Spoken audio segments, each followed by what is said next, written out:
ज्यांनी बेईमानी केली त्यांना कायद्याच्याच मार्गाने संपू, खासदार संजय राऊत यांनी शिंदेंच्या शिवसेनेला इशारा दिलाय। शिंदेंच्या सेनेत आता चलबिचल सुरू झाली आहे। भाजपमध्ये विलिनीकरणाची तयारी सुरू आहे। प्रहारमध्ये विलीन होण्याची शिंदेंच्या शिवसेनेनं तयारी केल्याचं मोठं विधान राऊत यांनी केलंय।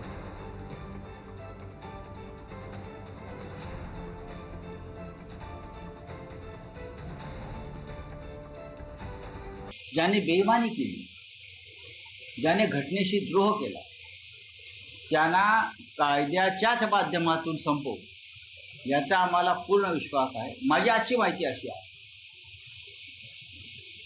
की समोरच्या बाजूला चलबिचल सुरू झाली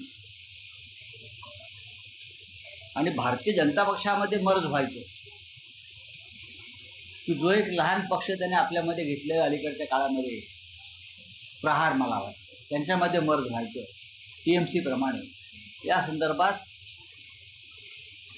त्यांच्याकडे खल सुरू आहे। संजय राऊत ज्या दिवशी निवडणूक आयोगाने आम्हाला निशाणी आणि पक्षाचं नाव दिलं त्यावेळी त्यांनी स्पष्टीकरण दिलेलं आहे। हे आपण वाचलत का? डॉक्टर बाबासाहेब आंबेडकरांनी, भारतरत्न यांनी लिहिलेलं संविधान, यावर आमचा विश्वास आहे। आता न्यायालयाचं कौतुक करायचं आणि निर्णय लागला की न्यायमूर्ती आणि न्यायालयाच्या नावाने शिव्या घालायचा, हाच उद्योग तुमचा आहे।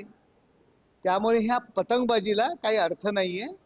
ज्यावेळी माझ्यासारख्या कार्यकर्त्याला, ज्यावेळी माझ्यासारख्या मंत्र्याला माननीय सर्वोच्च न्यायालयामध्ये याचिका दाखल करत असताना पत्रकारांनी प्रश्न विचारला, तेव्हा मी हे सांगितलं की न्यायालयीन व्यवस्थेवर आमचा विश्वास आहे।